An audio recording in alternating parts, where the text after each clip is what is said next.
Hey guys, tonight we're heading to the dark, forgotten corners of history, where the answers have long since been buried. Picture yourself standing on a muddy shore, the air thick with the scent of pine and salt. A cool, evening breeze rustles the trees, carrying a whisper of a distant time. You trudge up a slight incline, your boots sinking into the wet ground, and you see it, a collection of weathered, abandoned huts huddled together like a family that's forgotten how to speak. The silence here isn't peaceful, it's a living thing. A heavy blanket of quiet that makes the hairs on your arms stand up. You might think this is just a quiet walk in the woods. But let me be clear. You're walking into a place where an entire community just evaporated. You probably wouldn't survive a day here, trying to figure out what happened, because whatever it was, it left no witnesses. So, before you get comfortable, take a moment to like the video and subscribe, but only if you genuinely enjoy what I do here. If you're new, let me know your location and what time it is for you in the comments below. It's wild to think about all of us listening to this story from all over the world. Now, dim the lights, maybe turn on a fan for that soft background hum, and let's ease into tonight's journey together. You're standing on the small island of Roanoke, off the coast of what we now call North Carolina, in the year 1590. You've just arrived with a supply ship, bringing fresh provisions to the English colony established here 3 years earlier. Your leader, John White, a man with a beard full of sorrow and eyes full of hope, is right beside you. He left his wife and daughter here. Remember? That's why he's so desperate to find them. As you step into the settlement, you expect to hear the bustling sounds of life, children playing, blacksmiths hammering, people talking, but there's nothing, only the wind and the creaking wood of the empty buildings. It's a ghost town, but without the ghosts. Your heart pounds against your ribs as you walk past the first empty cabin. The door hangs open, swinging gently on its hinges. Inside, there's a dusty table with a half-eaten meal, now just a petrified pile of what might have been bread and fish. The whole scene is frozen in time, like someone hit the pause button and then walked away forever. You find no signs of a struggle, no blood, no bodies. It's as if the 115 men, women, and children who lived here simply vanished into thin air.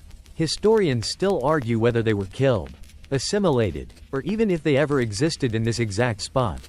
John White, your leader, frantically searches for clues. He had left them a code before he departed, if they were forced to leave under duress.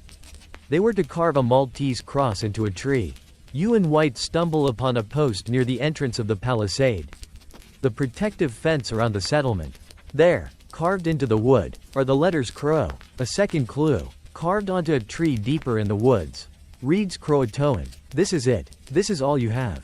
Now, a mainstream historical fact you probably already know is that the Roanoke colony was England's second attempt at a permanent settlement in North America. Following a short-lived one in 1585, King James I, who loved a good mystery almost as much as he loved a good witch trial, was deeply invested in the success of these ventures. But what most people don't know is a quirky tidbit about this specific location. The Croatoan people, the native tribe on a nearby island, were actually friendly with the English. When John White returned to find the word carved on the tree, he wasn't immediately alarmed. He assumed the colonists had simply moved to live with the Croatoan tribe. The letters Crow were just an abbreviation, a quick text message from the 16th century, essentially saying, "We're with the Croatoans. TTYL. The problem was, a massive storm blew in, and White's ships had to abandon the search, forcing him to return to England before he could investigate further. He would never see his family again. It's a bit like driving to your friend's new house and giving up just because it starts raining. The ultimate in passive-aggressive ghosting. Another theory, one of many, suggests that the colonists split up into smaller groups to increase their chances of survival. Perhaps they were starving and decided to try their luck with different native tribes. This could explain why no single, large group was ever found. Or maybe they were captured and assimilated, their children growing up as Native Americans, their memories of England fading with each passing year. You can almost see it in your mind's eye, a small English child, a little girl with a ribbon in her hair, now running barefoot through the forest, learning to hunt and speak a new language. You look at the word Croatoan again. It's not a warning. It's not a message of distress. It's just a destination. A place they went to. But why? And what became of them when they got there? The forest whispers its secrets. But it won't let you hear them tonight. The salt-scented air of the colony has been replaced by the briny, humid breath of the open ocean. You're no longer standing on firm ground but on the gently swaying deck of a ship. The wind a constant presence in your ears. The ship is a brigantine, a two-masted vessel, but it's not yours. It's the Mary Celeste, a merchant ship you've just spotted drifting aimlessly in the mid-Atlantic. The year is now 1872, and you're part of the crew on the Dei Gratia. As your ship pulls closer, an unnatural quiet settles over you. There are no flags, no sails properly set, no one at the helm. It's like a car left running in a parking lot. But the driver is nowhere to be found. The sun beats down on the empty decks, and the only sound is the rhythmic creak of the ship's timbers and the slap of waves against its hull. Your captain, a no-nonsense type named David Morehouse, sends you and a few other crewmates over to investigate. As you step onto the deck of the Mary Celeste, a shiver runs down your spine. The whole ship feels wrong. It's not a wreck. It's not abandoned in the traditional sense. It's just empty. You walk past the ship's small galley, where dishes are still stacked neatly.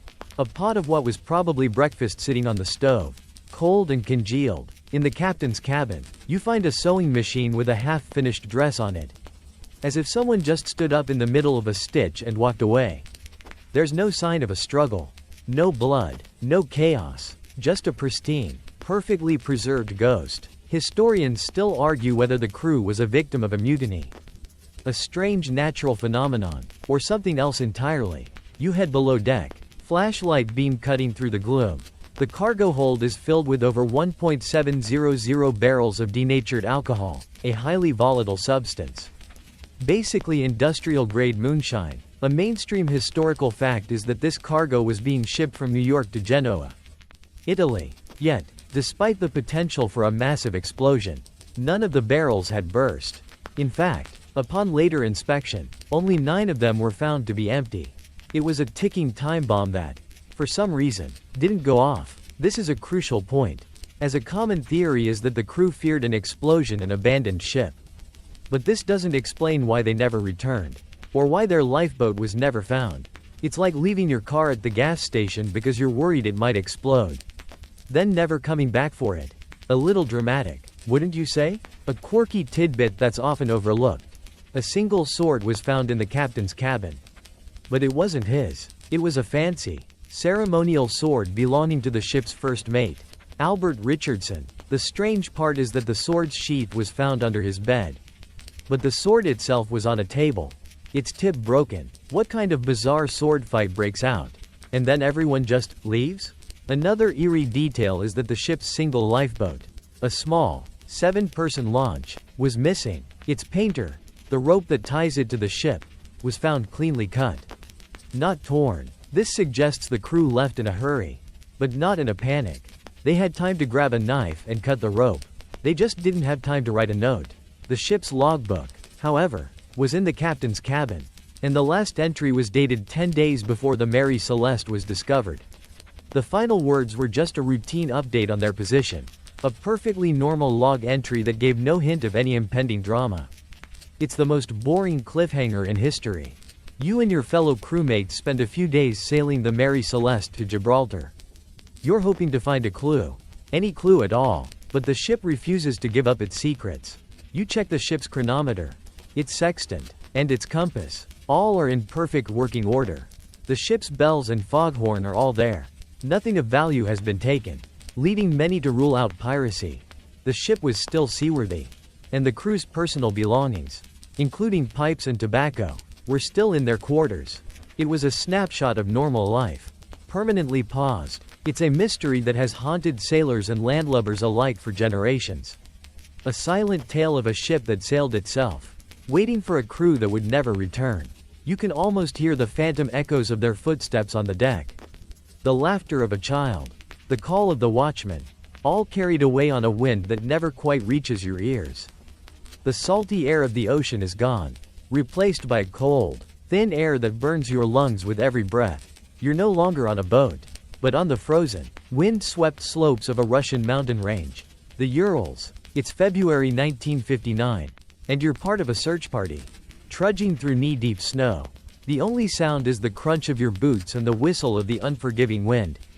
You are searching for 9 experienced student hikers who set out on an expedition to a mountain they called Crackle, or Dead Mountain, by the local Mansi people.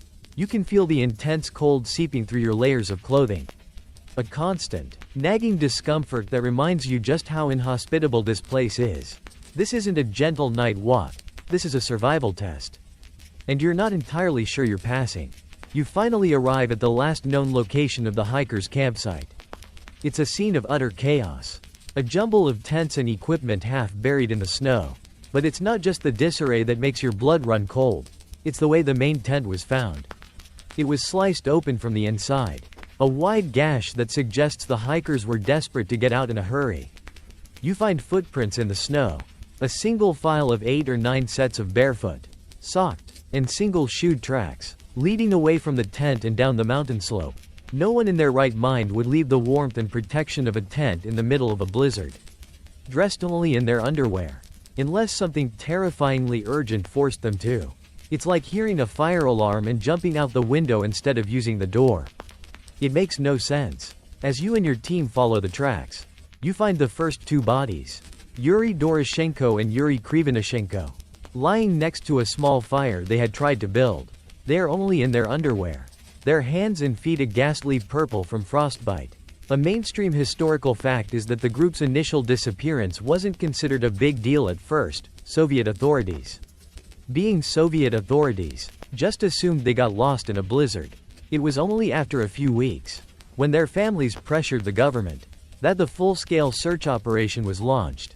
The initial official cause of death for the first few bodies found was hypothermia.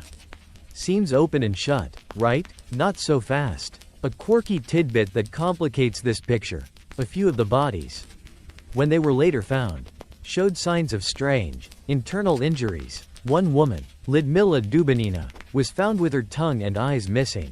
There were no external wounds, no signs of a struggle.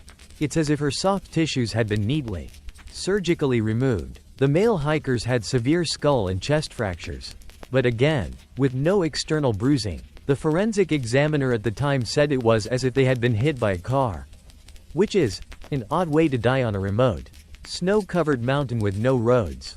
Another one of the hikers was found with a radioactive residue on his clothes, a fact that was mentioned in the original case files and then conveniently swept under the rug by Soviet officials. It's the kind of detail that makes you wonder if you're reading a Cold War spy novel. You continue to search, and the bodies are found in a variety of places. Some in a ravine, some in the snow near the tent. Over a period of several months. The final few bodies weren't found until May, after the snow had melted. Historians still argue whether the incident was caused by a natural disaster like an avalanche, a military weapons test gone wrong, or something much more bizarre and unexplained. The Russian authorities, for their part, quickly closed the case, citing a compelling natural force. The case files were classified for decades, only to be released in the 1990s. Heavily redacted, the whole thing is steeped in a fog of official silence and conspiracy theories.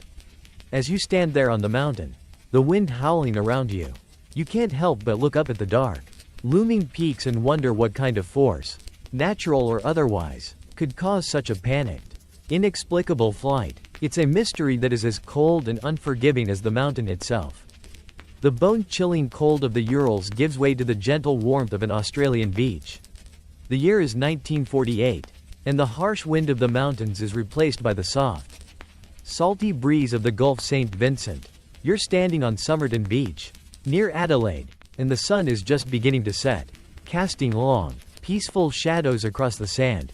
A few fishermen are packing up their gear, and a couple is taking a leisurely stroll. It's a tranquil scene, the kind of place you'd go to relax. But something is wrong. Lying propped against the seawall, half hidden by a dune, is the body of a man. He's dressed in a finely tailored suit, but he has no hat, no wallet, and no identifying papers. His shoes are polished, his fingernails are clean, and his face looks serene, almost as if he's just fallen asleep. But he isn't sleeping, and the peaceful scene on the beach is about to become the site of a truly bizarre and baffling mystery. You move closer, the sand crunching softly under your feet. The man's pockets are empty. And all the labels on his clothing have been meticulously cut out. It's a very deliberate act. A conscious effort to erase any trace of who he was. A quick inventory of the pockets reveals a few seemingly random items: a half-smoked cigarette, a bus ticket, a comb, and an unused second-class rail ticket. Nothing that points to a name or a destination. It's the kind of thing you'd do if you were trying to start a new life. Not end one. This is one of the key elements that has led to historians still arguing whether the man was a spy, a scorned lover, or a victim of a very convoluted crime. The police, baffled, take the man to the morgue. During the autopsy, a quirky tidbit emerges. A pathologist discovers a small, rolled-up piece of paper tucked into a hidden pocket in the man's trousers. The paper is no bigger than your thumbnail, and printed on it are the two words, "Tamam shud."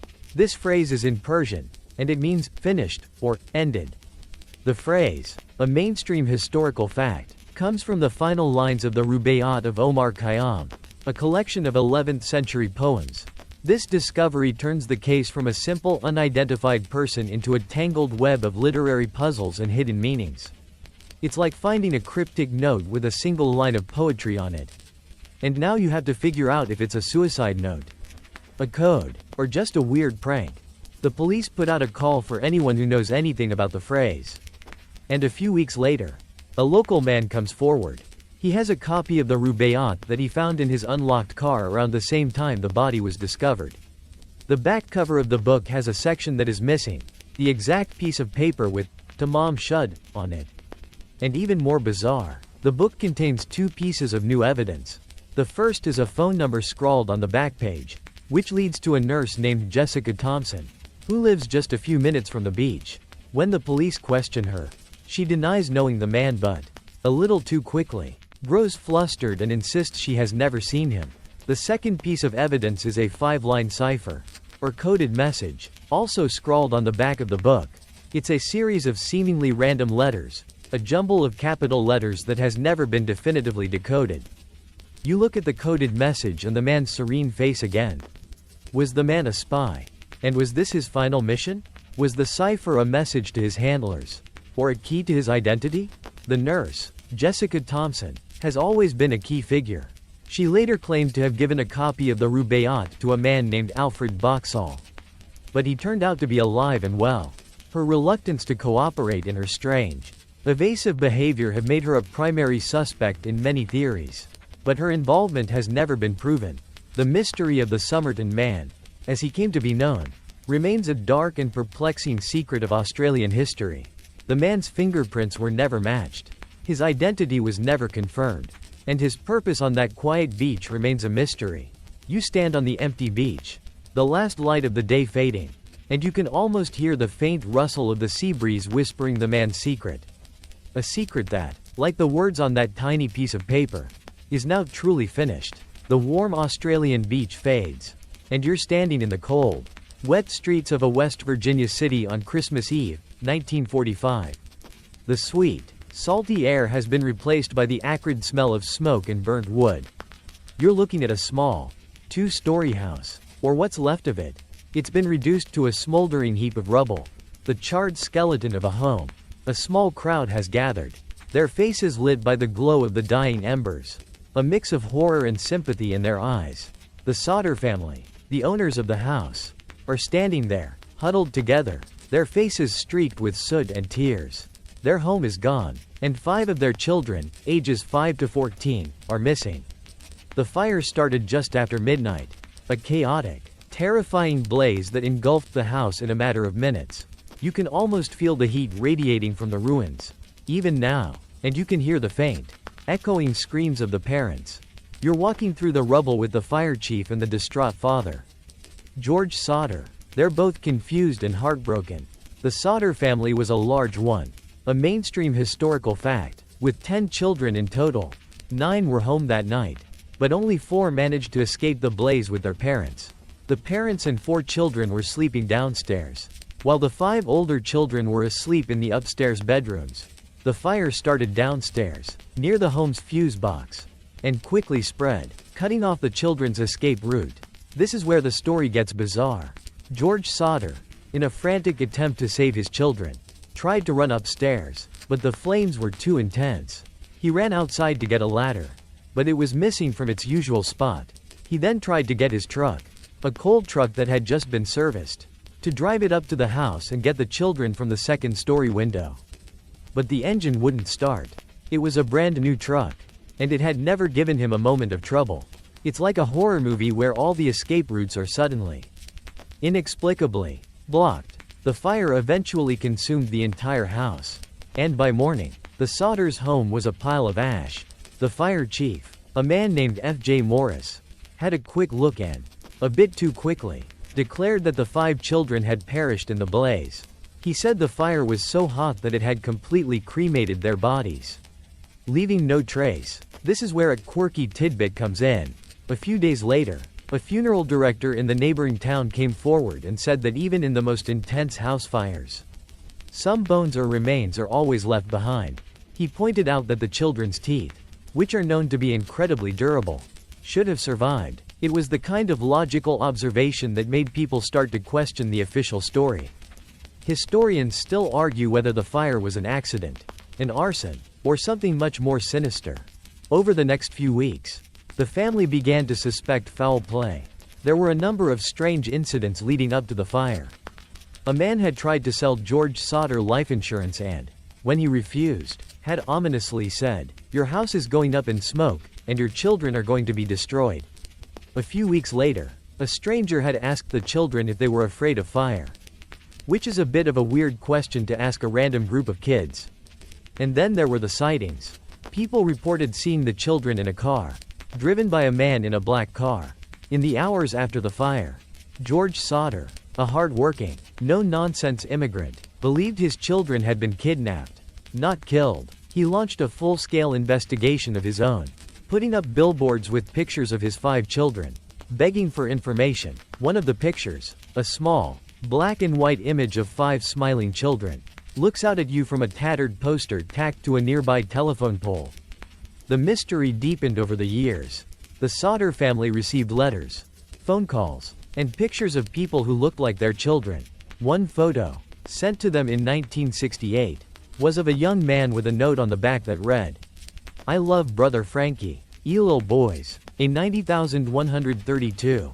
The man in the picture bore an uncanny resemblance to Louis Sodder, one of the missing boys. This photo fueled the family's hope for decades, but they were never able to track down the man. As you stand in the rubble, the ashes still warm, you can't help but wonder if the Sodder children escaped that fire, or if they were taken. The truth, like the children, remains a smoky, half-remembered ghost of a Christmas Eve. The acrid smell of burnt wood and coal is replaced by the sickly sweet, overpowering aroma of molasses. You're standing on Commercial Street in Boston's North End, but it's not the bustling, historic neighborhood you might know. It's January 15, 1919, and you're ankle-deep in a thick, sticky, dark brown liquid. The air is warm and humid, even in the dead of winter, and the smell of fermented sugar hangs heavy in the air, a cloying scent that makes your stomach turn. The street is a scene of utter chaos and destruction. Buildings are flattened, a firehouse has been swept off its foundation, and a massive steel tank, mangled and twisted like a discarded can, lies in pieces all around you. The sound of distant sirens and human wailing mixes with the eerie gurgle of the molasses as it slowly, inexorably, settles. This is the aftermath of the Great Molasses Flood, a disaster that sounds like a joke but was, in fact, a terrifying and deadly event. You trudge through the viscous molasses, each step a struggle. The substance is surprisingly dense and heavy, like quicksand for your feet. A mainstream historical fact is that the disaster was caused by a giant, 2.3 million gallon molasses tank that burst open. The wave of molasses, estimated to be 25 feet high and 160 feet wide, rushed through the streets at 35 miles per hour. It was a sweet tsunami, a dark, unstoppable force that swept everything in its path. You can see the wreckage of wagons and streetcars, their metal frames bent and twisted. The sticky fluid made rescue efforts almost impossible. People and horses were caught in the flood, and the molasses hardened over time, trapping them. It's a bit like getting stuck in a giant, sugary tar pit. A truly horrible and unusual way to go. You see a small boat. A small tugboat from the nearby harbor. Completely upside down. Its propeller buried in the molasses. It's a striking image. The kind that makes you do a double take. The molasses wave was so powerful it lifted the boat and smashed it against a pier. The cleanup effort, a quirky tidbit that's almost comical in its scale, took weeks. The molasses was so sticky and so pervasive that it was tracked all over the city. Fire hoses, filled with salt water from the harbor, were used to clean the streets and buildings. But the salty, sugary mess just created an even stickier, more corrosive goo. For years afterward, on hot summer days, the streets of the North End would still smell faintly of molasses. The locals used to say you could still taste the disaster on the wind. The Great Molasses Flood killed 21 people and injured 150 more. But the mystery of what exactly caused the tank to burst is what still haunts this story. The company that owned the tank, U.S. Industrial Alcohol, claimed it was an act of sabotage by anarchists, which was a convenient scapegoat at the time, given the ongoing labor tensions. However, investigators and engineers quickly dismissed this theory. They found that the tank, which had been built only 2 years earlier, was poorly constructed. Its walls were too thin, its rivets were weak, and it had never been properly tested with water before being filled with molasses. The tank was leaking from the very beginning, and locals had complained for months about a strange, sweet-smelling ooze trickling down the street. It was a disaster waiting to happen, a testament to corporate corner-cutting and negligence. Historians still argue whether the company deliberately ignored the warning signs to save money or if it was simply a tragic oversight. You're standing there, surrounded by a scene of utter destruction, a disaster that sounds like a child's fantasy and yet was all too real. The molasses is beginning to cool and thicken, trapping debris and the memories of a day that turned a sweet, common substance into an agent of destruction. The smell is still there, a ghost of the tragedy, and it reminds you that even the most mundane things can hold a hidden danger. As you slowly, carefully make your way out of the sticky mess, you can't help but wonder if there are other, smaller disasters waiting to happen, other secrets hidden in plain sight, just like the weak rivets of that giant tank. The cloying, sweet smell of molasses finally dissipates, replaced by the fresh, salty air of the Atlantic. You're no longer on a street but on the deck of a small plane. Its engines humming a steady, monotonous drone. Below you, the turquoise water of the sea stretches out to a hazy horizon, dotted with small, green islands. It's a beautiful, peaceful scene, the kind of flight you'd take on a tropical vacation. But you're not on vacation. You're flying over a specific region of the ocean, a notorious patch of water known as the Bermuda Triangle, and the peace you feel is a fragile illusion. The engines start to sputter, the radio crackles with static, and the compass needle spins wildly. As if possessed, you can feel the prickle of fear on the back of your neck. A mainstream historical fact is that the Bermuda Triangle is a loosely defined, triangular area in the western part of the North Atlantic Ocean, with its 3 points at Bermuda, Miami, Florida, and San Juan, Puerto Rico. It's a busy shipping lane and a major route for airplanes, which is a good reason why a lot of things happen there. But the sheer number of mysterious disappearances of ships and planes is what has made this region a popular topic for a long time. The stories began to really take hold after World War II, with the most famous case being the loss of Flight 19. This was a squadron of 5 U.S. Navy Avenger torpedo bombers that vanished in 1945. They were on a routine training flight, and their last radio transmission was filled with confusion and panic. The flight leader, a seasoned veteran, sounded completely disoriented, saying, "Everything is wrong, strange. We don't know where we are." It's like using your phone's GPS and having it tell you you're in the middle of a desert when you're standing in your kitchen. Just a little confusing. You're watching the needle on your compass spin and spin, refusing to find north. The radio is just a wall of white noise. This kind of electromagnetic disturbance is a key element in many of the Bermuda Triangle stories. A quirky tidbit is that in 1964, a man named Vincent Gaddis wrote an article in Argosy magazine called "The Deadly Bermuda Triangle." He was the first one to use the term and popularize it, turning a collection of spooky stories into a cohesive, branded mystery. He included cases that had happened over a century earlier, tying them all together under one spooky banner.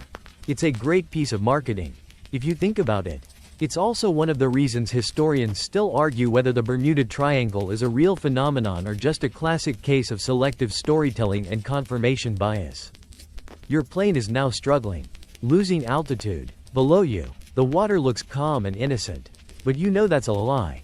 The area is prone to sudden, violent storms, and the ocean floor is full of deep trenches and geological formations. One of the more scientific theories for the disappearances involves methane hydrates. These are deposits of frozen natural gas on the ocean floor. If they were to suddenly destabilize and release a massive bubble of methane, a ship sailing over it would lose its buoyancy and sink almost instantly. For a plane flying overhead, the effect would be similar to an engine ingesting a huge pocket of methane, causing it to lose power. It's a plausible, if slightly terrifying, scientific explanation. It's also a good reminder that nature, not some supernatural force, can be the most dangerous thing of all. As you fight to regain control of your plane, you remember the story of the USS Cyclops, a massive Navy collier that vanished in 1918 with 306 people on board. There were no distress signals, no wreckage, and no explanation. It was one of the largest non-combat losses of life in U.S. naval history. And it's just one of dozens of similar stories, all tied to this one strange corner of the sea. The truth is, the Bermuda Triangle is full of mysteries. But it's also a heavily trafficked area. It's a place where the weather can change in an instant. And the ocean is a vast, unforgiving place. Your plane finally breaks through the static. And you hear a familiar, calming voice from air traffic control. The compass needle slowly, grudgingly, settles on north. You're out of the triangle. But the feeling of unease lingers. A phantom echo of the many souls who weren't as lucky as you. The calm of the open sea and the hum of your plane's engines are replaced by the gritty, foggy streets of Victorian London. The year is 1888, and the air is thick with the smells of coal smoke, horse manure, and a faint, metallic scent that you'd rather not think about. You're walking down a narrow, cobblestone alley in the district of Whitechapel, a place of extreme poverty and desperation. A gas lamp hisses, casting long, dancing shadows on the brick walls. You pull your coat tighter, feeling a prickle of unease.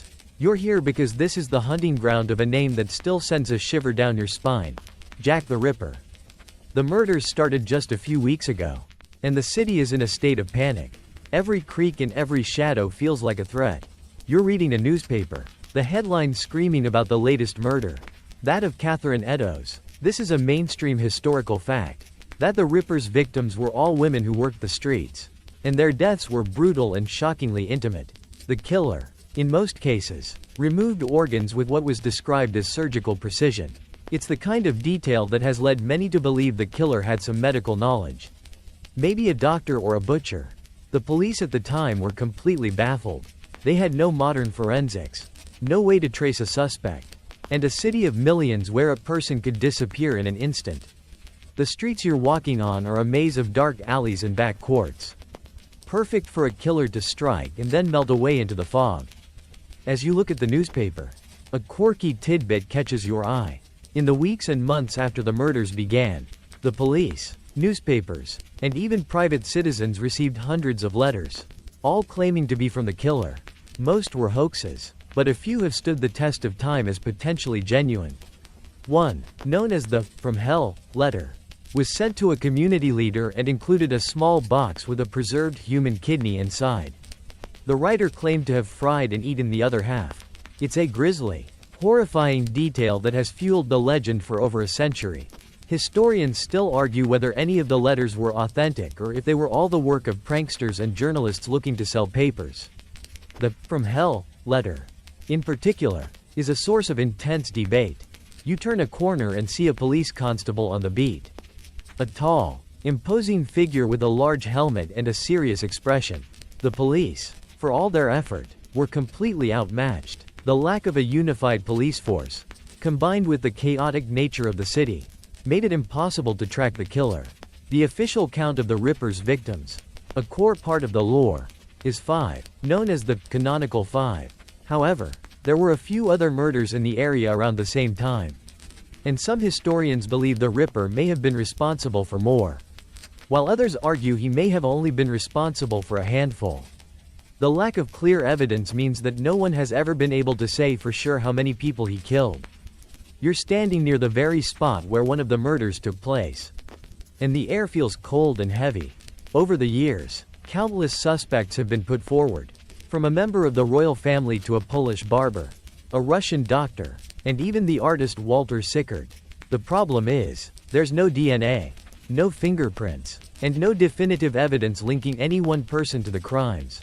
The killer was a ghost, a name and a legend that was born in the fog and has haunted the world ever since.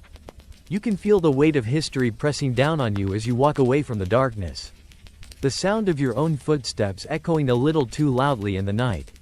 The identity of Jack the Ripper remains one of the most famous and compelling unsolved mysteries in the world. A dark stain on the city of London and a terrifying reminder of a killer who was never caught. The foggy streets of Victorian London melt away, replaced by the hushed quiet of a library. The air smelling of old paper and dust. The year is indeterminate, the location somewhere in Europe. But you're no longer a casual observer. You're holding a book, an ancient, weathered tome bound in vellum. Its pages a creamy, brittle yellow. This isn't just any book, it's the Voynich manuscript. A document that has defied linguists, cryptographers, and historians for centuries. You run your fingers over the strange script. A delicate, elegant set of symbols that looks like something you should be able to read. But you can't. It's a language that has never been seen before or since. A secret code written in plain sight. It's a mystery wrapped in an enigma and then tied up with a ribbon of incomprehensible text. As you flip through the pages, you see strange, beautiful illustrations. There are drawings of plants that don't exist, constellations that don't align, and what looks like naked women bathing in a complex series of interconnected tubes. Like some kind of ancient plumbing system. A mainstream historical fact is that the manuscript is named after Wilfrid Voynich, a rare book dealer who bought it in 1912. He found it in a trunk in a Jesuit college in Italy. But the book's history stretches back much further. It was owned by emperors, alchemists, and scholars, all of whom tried to crack its code and failed. It's a book that has passed through the hands of some of history's greatest minds, and not a single one has been able to make sense of it.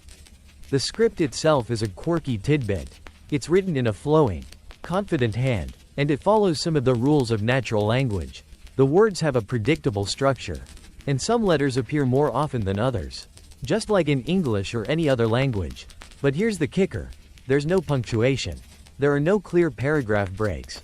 The words are often repeated, sometimes 3 times in a row, a pattern that is highly unusual for any known language. This has led some to believe that it's a hoax, a brilliant forgery created to fool gullible collectors.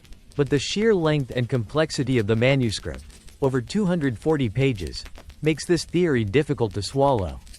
The amount of work that would have gone into creating such a detailed and consistent fake would have been enormous. It's a bit like building a fake car engine that looks and sounds exactly like a real one, but doesn't actually do anything. It's a lot of effort for no purpose. You can almost feel the weight of the mystery in your hands. Historians still argue whether the manuscript is a lost language, a cipher, a medical textbook, or a religious text. The drawings of the plants, the stars, and the human figures seem to suggest a scientific or medicinal purpose. But without the text, it's impossible to know for sure. The most common theory is that it's a cipher, a coded message, but even the most advanced codebreakers of the 20th century, including those who cracked the Nazis' Enigma code, were unable to make any progress on it. Some have suggested that the text is written in a language and then obscured with a cipher. But this only makes the problem more complex. You carefully turn the final page, and the book's secret remains a secret. The parchment is old and smells of time, but the message it contains is as fresh and unreadable as the day it was written. The Voynich manuscript is a reminder that some of the greatest mysteries aren't about what was lost, but about what was never understood in the first place. You can almost hear the faint whispers of the alchemists and scholars who held this book before you. Their voices filled with a frustration and a curiosity that you now share.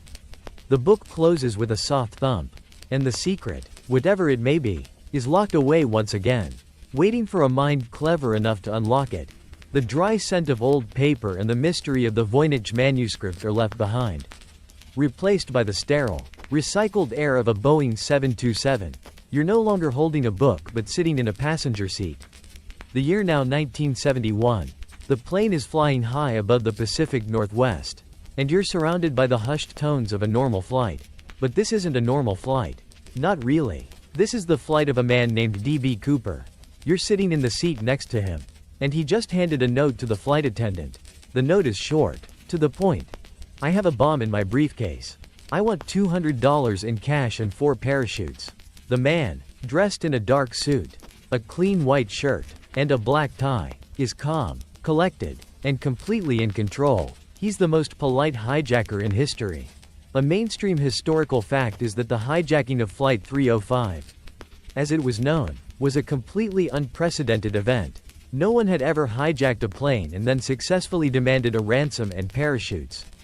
The crew and passengers were a bit surprised, but they all complied. The FBI, a little too slowly, got their act together, and the plane was landed in Seattle. The passengers were released, the money and parachutes were delivered, and the plane was refueled. The hijacker, who had identified himself as Dan Cooper on the ticket, but was misreported by the press as D.B. Cooper, kept the crew and a few flight attendants on board.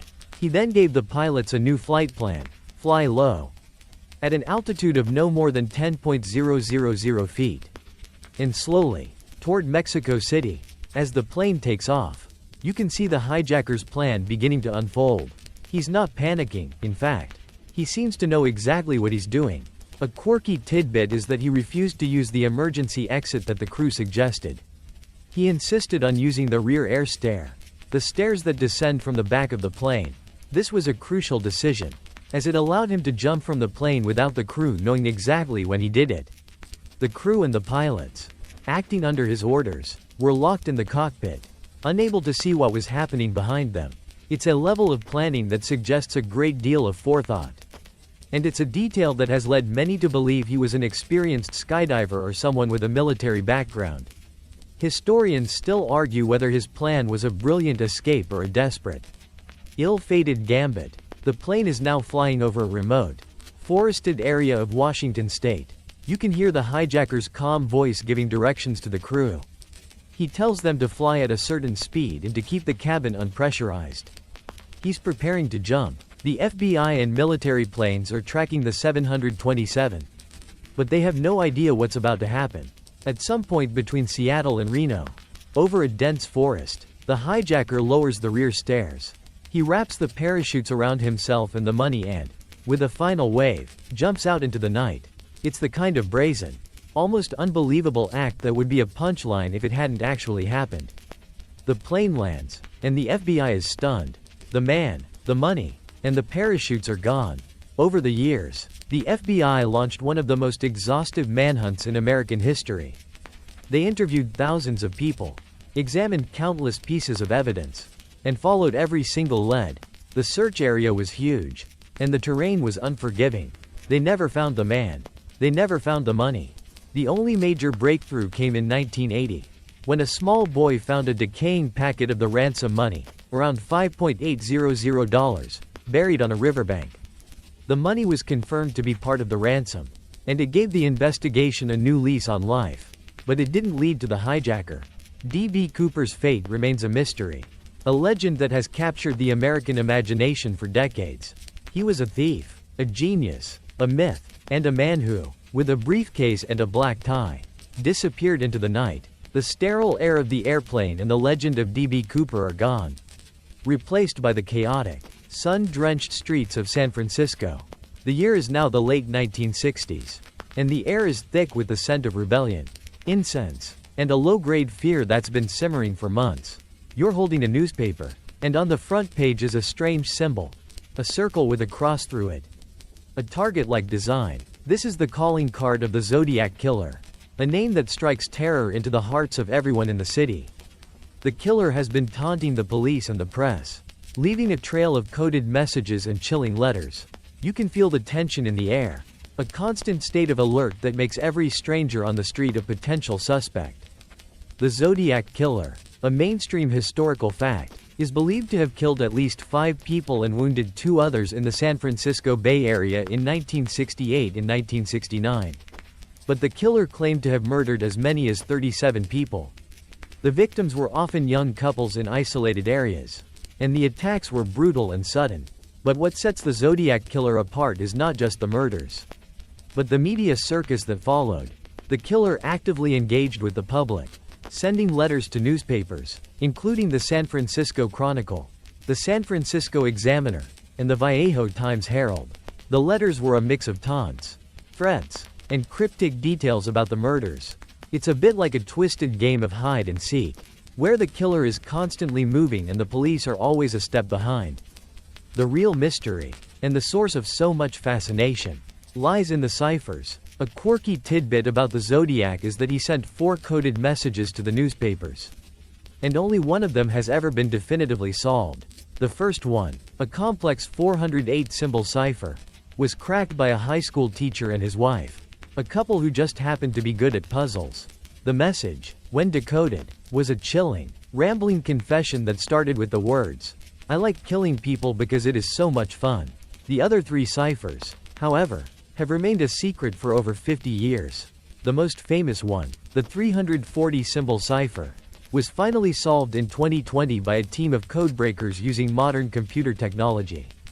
And it revealed another chilling message that gave no clues about the killer's identity. Historians still argue whether the unsolved ciphers contain the killer's name or if they are just elaborate red herrings, designed to keep the police busy. You're looking at a copy of the 340-symbol cipher, and it's a jumble of symbols, letters, and numbers. It looks like a complex piece of art, but you know it's a message from a killer. The police at the time were at a loss. They had no idea who the killer was, and every lead seemed to lead to a dead end. They had a physical description from one of the survivors, but it was vague. They had a few fingerprints and some possible DNA from a letter, but the technology at the time was too primitive to be of any real use. The killer just vanished. The letters stopped coming, the murders stopped happening, and the Zodiac became a ghost, a terrifying shadow in the city's history. You can almost feel the frustration of the detectives at the time, staring at these coded messages, knowing that the key to the killer's identity might be right in front of them, but they just couldn't see it. The Zodiac Killer's identity remains one of the most compelling unsolved mysteries in American history.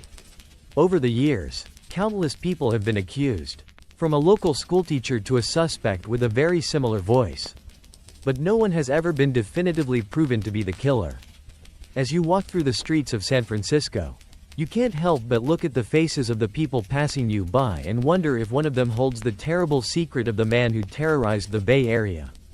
A man who, like his ciphers, remains a mystery. The low hum of the city and the ciphers of the Zodiac Killer fade, replaced by the roar of 2 powerful Pratt & Whitney Wasp engines.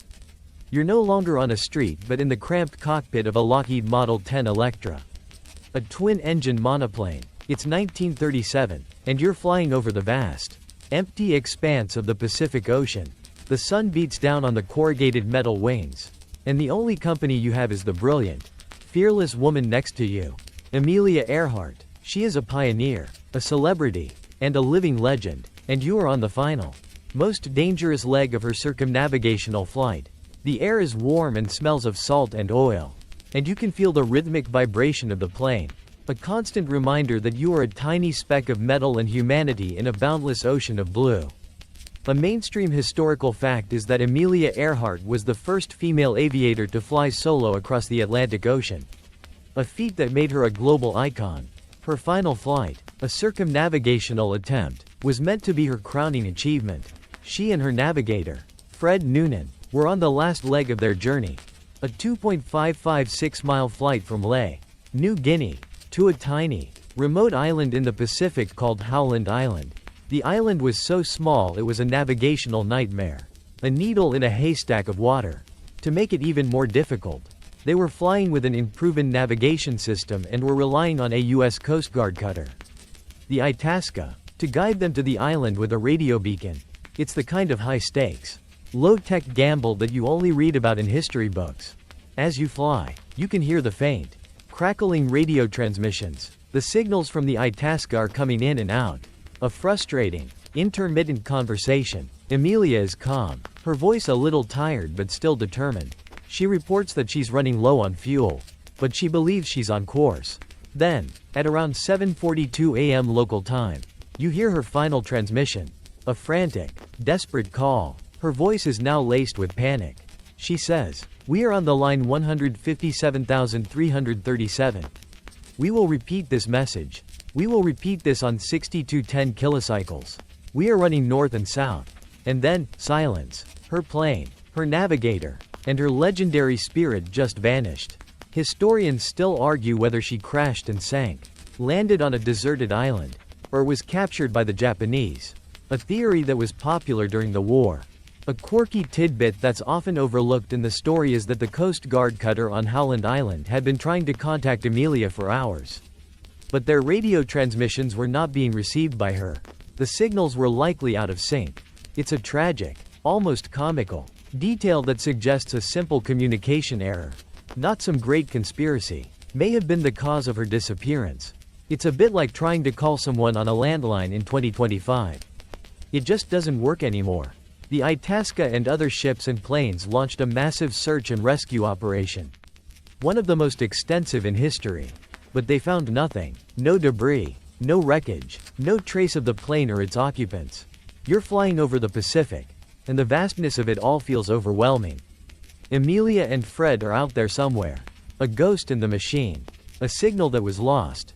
There are dozens of theories, some more plausible than others. The most widely accepted is that they simply ran out of fuel and crashed into the ocean. The plane was not equipped with flotation devices, and it would have sunk quickly, taking all evidence with it. Another theory, one that has been fueled by a few bone fragments and artifacts found on a remote island called Nikumaroro, suggests that they crash-landed there and died as castaways. The artifacts, which include a jar of freckle cream, a woman's shoe, and a few pieces of metal, are a compelling, if circumstantial, bit of evidence. As you look out at the endless blue, you can't help but wonder which theory is true. The disappearance of Amelia Earhart remains a powerful, poignant mystery, a symbol of human ambition and the terrible, unforgiving power of nature. The roar of the airplane engines fades into the deep, unnerving quiet of a Siberian forest. The year is 1908, and you are not an explorer or a pilot, but a simple farmer walking through a vast, remote landscape. The air is cold and smells of pine and a faint, acrid scent of something burned. You are walking through a forest that has been utterly flattened, a scene of impossible, incomprehensible destruction. Trees lie on the ground like matchsticks, all pointing away from a central point. The ground is scarred and cratered, but there is no sign of a meteorite, no giant hole. This is the site of the Tunguska event, and the mystery of what happened here has puzzled scientists for over a century. It's a bit like a cosmic bowling ball hitting a forest, but the bowling ball just disappeared. A mainstream historical fact is that the Tunguska event occurred on the morning of June 30, 1908. It was a massive explosion, estimated to be around 1.000 times more powerful than the atomic bomb dropped on Hiroshima. The blast flattened 80 million trees over an area of 830 square miles. But because the location was so remote, there was no loss of human life. The explosion was so powerful it was felt as far away as Great Britain. And seismic stations all over the world registered the tremor. For a few nights after the event, the sky over Europe was so bright that people could read a newspaper outside at midnight. It was a global phenomenon. But because of the political climate and the remoteness of the location, a scientific expedition to the site didn't happen until 1927. When the expedition finally arrived, they found something truly bizarre. A quirky tidbit that has fueled many theories. The trees at the epicenter of the blast were not flattened but stood upright, their branches stripped bare, as if a massive heat wave had swept over them. It's a clear sign of an airburst, an explosion that happened in the atmosphere, not on the ground. This immediately ruled out the simple theory of a meteorite impact. If a meteorite had hit the ground, it would have left a massive crater. The lack of a crater, combined with the standing, scorched trees at the center of the blast, pointed to a very specific kind of event. Historians still argue whether the event was caused by a comet, an asteroid, or something much more exotic and unproven. You're standing at the center of the blast zone, looking at the eerie, ghostly trunks of the trees. The air is still, and the only sound is the whisper of the wind through the dead wood. The leading theory is that a large meteoroid or comet, probably made of ice and rock, entered the Earth's atmosphere and then exploded a few miles above the ground. The shockwave from the explosion is what flattened the trees, and the intense heat and fire is what stripped the branches at the epicenter. But the question remains, what was it? An asteroid is a common theory, but the lack of a crater and the scorched trees make a comet, which would have been made of more volatile materials like ice and would have broken up more easily. A more likely candidate, but even this theory has its holes.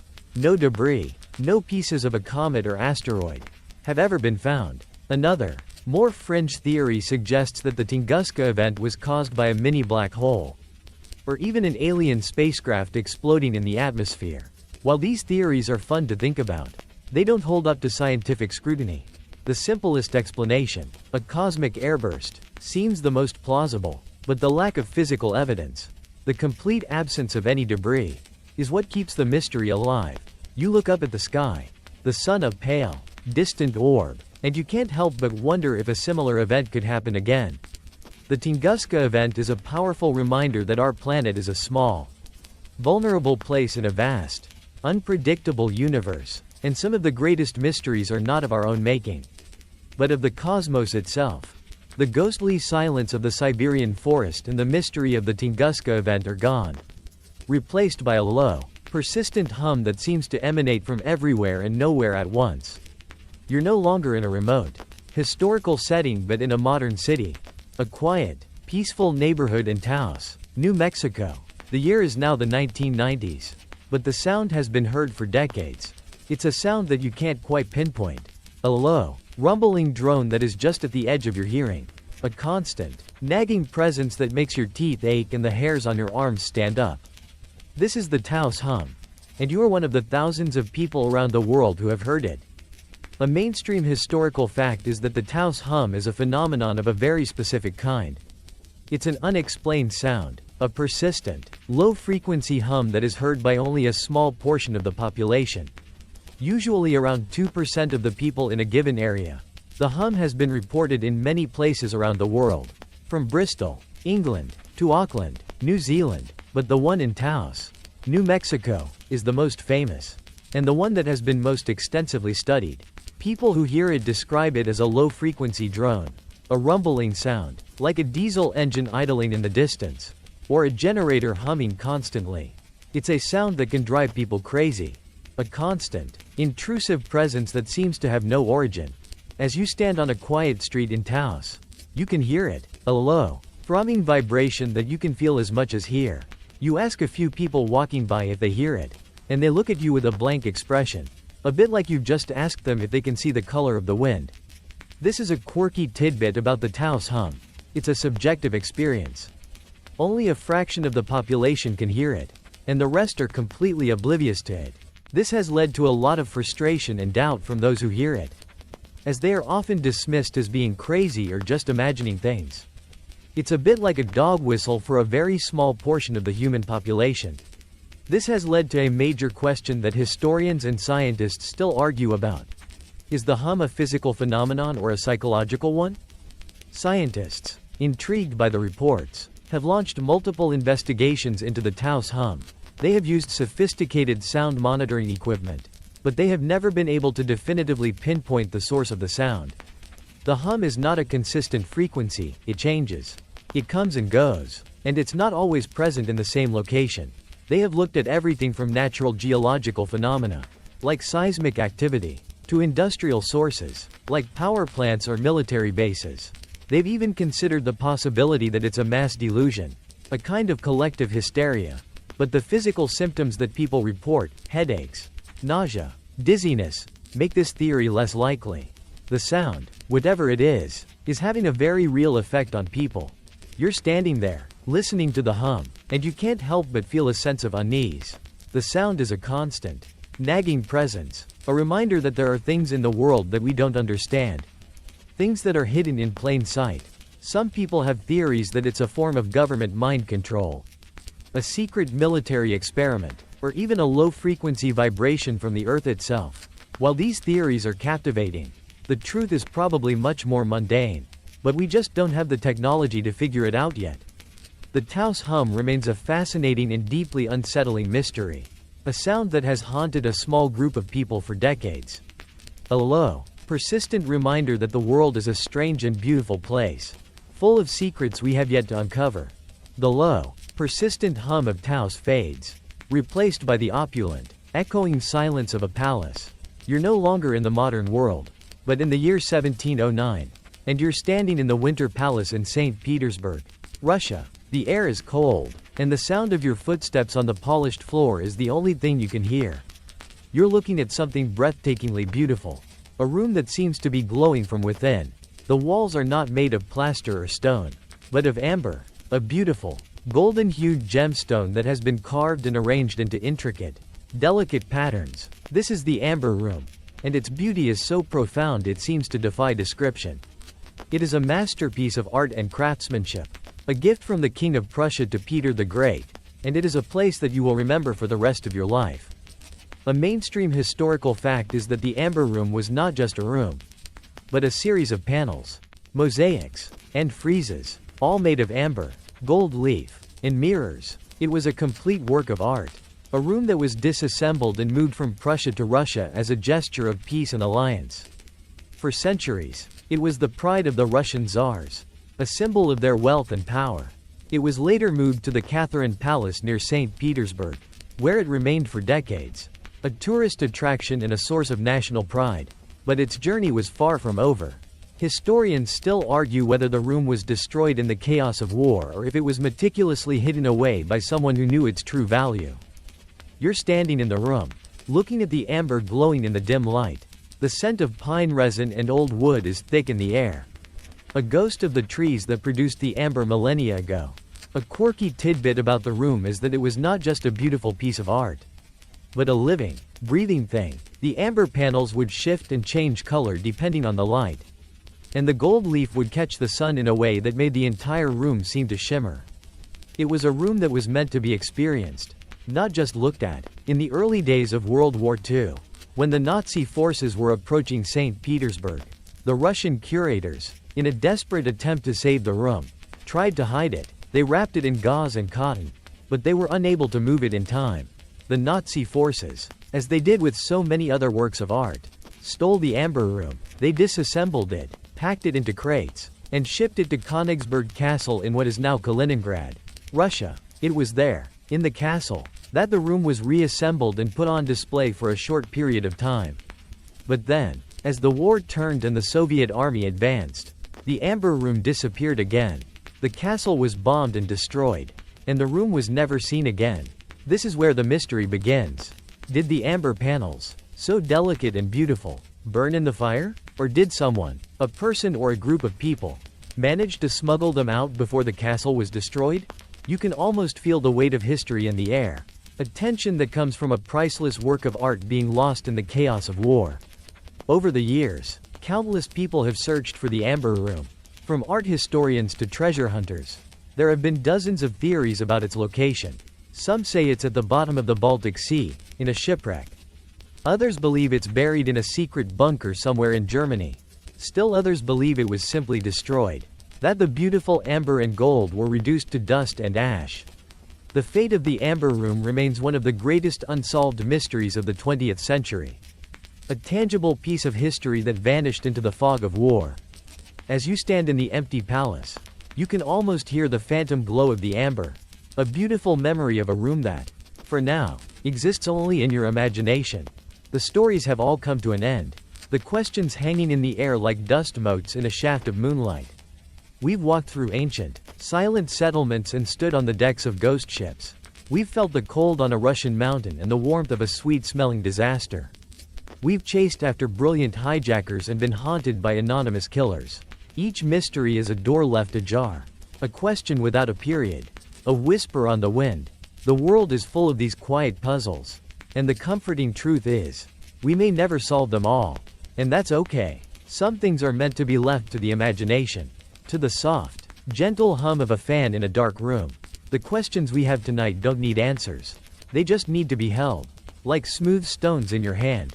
Let the thoughts of these quiet mysteries drift away like clouds in a slow, sleepy sky. The world is a vast, strange place. But tonight, you are safe, you are warm, and the only thing you need to worry about is the dreams that are waiting for you. Close your eyes. Let your breathing become slow and steady. There's no more need to search. No more need to wonder. All of the answers are held in the darkness, waiting for you to find them in your sleep.